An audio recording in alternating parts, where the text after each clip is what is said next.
got Dustin Dopirak, Dustin Judy. We're having fun no matter what, even though we have to talk a little bit about IU football.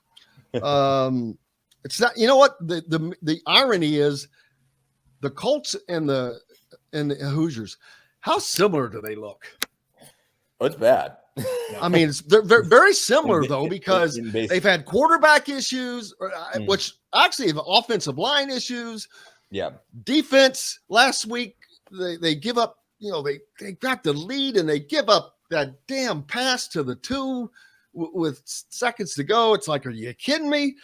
Then yesterday they get just totally waxed by the Patriots. What was the score? Something to 3? 26-3, I think. 26-3. Yeah, just sacked 9 times. I mean, geez. Yeah, it's bad. But Indiana, we talked earlier, 4 quarterbacks. They went through 3 on Saturday, not in the order that we certainly expected or thought it would go, or the way it should have gone, to be honest with you. And I can't wait to find out why today, if we do find out why. That's the one thing, is we don't get answers, because I've asked about Josh Henderson probably a couple times, and that's something that we're going to have to look at, and this and that, and it's situational. BS. If you want to get the ball to a guy, you call the damn plays that puts the ball in his hands. It's pretty simple. Yeah, I mean, I think the one thing I would say is that they have a higher opinion of Sean Shivers than a lot of other people do. I think that's like, I don't, this quarterback thing really is kind of hits a new level of, I don't understand. Because with Shivers and Henderson, they've been pretty straight about it the whole time, that they kind of feel like it's a dual running back situation. And, they kind of feel like they're both equal. They want to use them both. They like both of them. And that just apparently means they like Shivers a lot more than most people. And I don't think Shivers is terrible, but I think just, body of work at this point, Henderson's been the more effective guy, play by play and whatever. And your Shivers' best days have been against lesser competition, piled up 100 some odd yards against Idaho.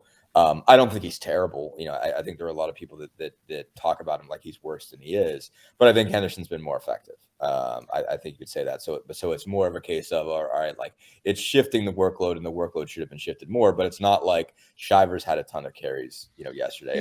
He has 4 touchdowns and 106 carries. Yeah. I mean, he's been the more effective guy. I'm talking about Shivers only has 4 touchdowns in 106 carries. What's Henderson got? Henderson probably has 3. He has 3 in however many, half that probably. Yeah. That's a function of just a bad Indiana offense. I mean, they're both scoring from short, they're both scoring from close. It's just Indiana hasn't had that many plays in the, in the red zone. Hasn't had any that many plays inside the 10. They're not a terrible red zone team. They don't get there half the time. When they have good drives, they're okay. It's just, they have a tougher issue just moving the ball. Josh is a senior. Does he have another year, or is this Shivers is done? No. I'm talking about Josh Henderson. I think he has another year. Yeah, at least. If he stays. You have to constantly redo the math. Okay, when was their COVID year? Did they have a year where they only played less than 4 games? You got to dig into it a little bit to figure out what everybody's eligibility is. But yeah, bottom line, he's got at least another year. They have some more time with Josh Henderson. That one, it's like, okay, well, it's just a question of balance. They're going to use both guys. It's just a question of how much. And they don't want, they're not going to come on and tell you, well, actually, you're right. This guy's great. This one sucks. And we need to make sure that this guy's carrying it 30 times a game. This quarterback thing didn't make any sense to me. This is the first thing that really didn't make any sense to me. That I can't even begin, because on the same note, I was questioning, and it didn't make a huge difference, but just from a youth and ceiling perspective, why Khalil Benson and Josh Sales weren't on the right side of the line all year. Why those guys weren't the starters all year, especially since Matt Bedford went down. And at least after a couple of weeks where you kind of saw that, Parker Hanna was not particularly effective on the right side. Wasn't sure what took so long. I mean, Tom Allen was talking up Khalil Benson all offseason about how good of a job he did, and they're finally at the point where they're starting him. So I'm even a less, more, vexed by, why that move wasn't made earlier than kind of switching the division of labor at running back. This quarterback thing, though, I didn't get at all. Go ahead, Dustin. The roster management has been, in my opinion, pretty piss poor. I think John has the clip of your question to which Tom Allen, so we can run that really quick. Yeah, so I would say this: those guys are very, very, they're both young. They're both, talented guys. We've probably seen more of Dexter than we have of Brandon for sure. I think both of them have a bright future. So to me, it's just, there's really not a, I think they're very close. There's no doubt about it. I actually thought today, Dexter played better, so made more plays. So to me, that was, and you don't know until you play them, right? And so to me, they're both very equal. There's no doubt Dexter's been here longer, but at the same time, and moving forward, to me, it's just those guys are going to be battling it out, but another question. And so I liked what I saw from Dexter, to be quite frank with you. So, but I think just the consistency of making throws. Obviously, the pick was not a good decision, and so we got to eliminate those. And obviously, Brandon threw a pick, but his was a little bit different. But at the same time, you like to be able to have both those guys be developed in our program and continue to compete, because I think they both have a really bright future. Why? Yep. Why? If you think they have bright futures, why in the hell are you starting Jack Tuttle? He's going to do nothing for this team. I don't understand anything. I mean, all right. I legitimately think I'll let you talk here just 1 second. The thing that Don, go ahead. Jack Tuttle starting is a fireable. I'm not even joking. Like, Scott Dolson could have walked into that office and said, "You're done here." That is such a morale boost. This Saturday was the first time that team didn't play at all. Like, that team they rolled over all season long. The one thing you could say is Indiana has not given up in any game this season. They did, and it's because I think it's because they started Jack Tuttle. There's no morale there. You're going to have a bunch of people under the transfer portal, and 2023 is going to look even worse than 2022 because of that decision. All right, I'm going to go 3 points here. I don't quick. Just let me point this out to you before Fish pointed out that when Tuttle went down, no one came out and put a knee down. None of his teammates. None of the IU teammates. So that seems weird to me because, one, the way they pitch it, right, is, and so it's like, all right, if this is a lie, and obviously Fish is closer to this program than I am. Fish is, part effectively of the program, and I am not and have never been. So if what Fish is saying is that Jack Tuttle as captain and everybody's, favorite backup quarterback is not true, then that's interesting, and that's different than what we've heard, and that's different than what we've been told. We talked to AJ Barner about Tuttle at the end. I'm going to push back a little bit on you on this. Now, if that's different, that is what it is.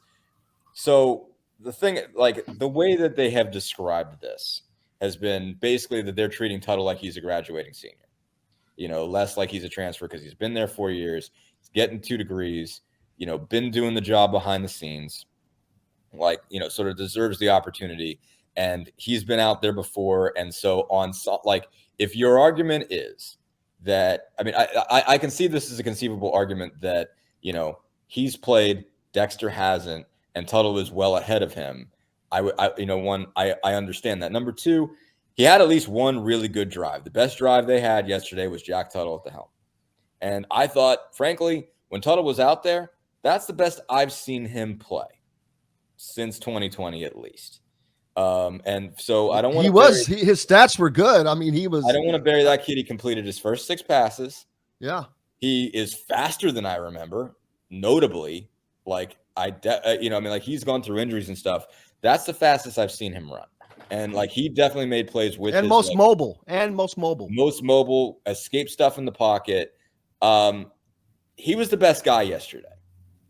And I get the idea of, okay, he's checking out. Why aren't you pitching forward? And Dexter Williams showed you some flash that tells you this guy's got to get on the field and you got to see what he has because you need to know. And so I absolutely see the argument for not playing him. I see the argument for playing him. I don't think it's crazy. I don't think it was crazy to play Jack Tuttle. Okay. It might have been wrong. It might have been the wrong move, but it wasn't nuts because he at least came out there and he was the most effective guy. You know, he ran the offense. He's been around. Like, you could argue that, like, if you want to win that game, if you're only thinking about what's your best chance of winning that game, now I think you have no chance of winning that game no matter what. But if your point was, you know, in a vacuum, your best chance of winning that football game is Jack Tuttle, I understand that argument. But the thing about it was, no matter what, Jack Tuttle's hurt now, and Jack Tuttle's out for the. I mean, like, he looks like he broke his collarbone, right? I mean, like, we haven't heard he's out for the year yet. I expect, you know, that. I mean, I'm not going down there, but I expect, you know, whoever goes down there will find out that Jack Tuttle's out for the year with a broken collarbone. You know, again, that's just what I saw on TV. You know, not on TV, saw from where we were standing, saw when we saw the highlights. That looks like a broken collarbone to me. I obviously do not have anything approaching a medical degree, but I've watched, you know, we've all watched a lot of football. That's what that looks like. Maybe miraculously that collarbone survived. We'll see if it's different. But one way or another, he was out. He was done. Once he was out and he was done. What? I mean, so, like, he just – so the thing about it is, though, too, and I always kind of try to keep this in mind. These guys know way more football than me. They get to go to practice. You know, again, like, I played 1 year of organized football. They didn't even give me a playbook. So I'm not, you know, I am not a genius at this. So I'm not trying to, you know, speak out of turn and act like I know more than these guys. I don't. So what I try to do generally as, you know, a reporter that's around this is kind of hold them to their own standards. When they say one thing, all right, keep that in your pocket and remember it and say, okay, well, this is how you described this situation before. You know, now you're operating differently. Like, all we heard about last year when McCulley came in is how difficult it is to pick up a college offense if you're a freshman and you didn't come for spring practice. You know, basically like how much that puts you ahead of the game. When you don't have that, you're not, you know, like, there is a difference between the true freshmen who get there early and the ones who don't. And you don't need, like, obviously you hope to not have to play a true freshman anyway. You know, you hope you get to sit him for the season, and then he gets that second spring practice, and it's not a whole lot different. You know, that he's still on track, and you've got a quarterback that can handle that. But Brendan Sorsby, you know, didn't even sign until February, so wasn't on campus until June, and has been like the fifth guy. You know, so what kind of reps has he got at all? Like, has he got any reps with the first team? Any reps with the second team? You know, and I asked that question, and they were like, you know, like, asked that question to AJ Barner. And the question I was asking to Tom Allen was, how did he get himself in this position? Right. How did Brendan Sorsby convince you that he deserved to be on par with Dexter Williams when Dexter Williams is in his third year in the program? Obviously, one of those was lost to the ACL tear, but he was there. He read the book, you know, read a college playbook, you know, was there taking mental reps, getting a sense of what it's like to run a college offense and be around college football players. You know, he's had 3 years. What tells you that Sorsby's ready? Again, Sorsby might be fine long term. They really like him. I get it. And nothing that I saw Saturday tells me, okay, well, he's obviously overblown. He looked like a true freshman getting thrown in there and not knowing what he was doing.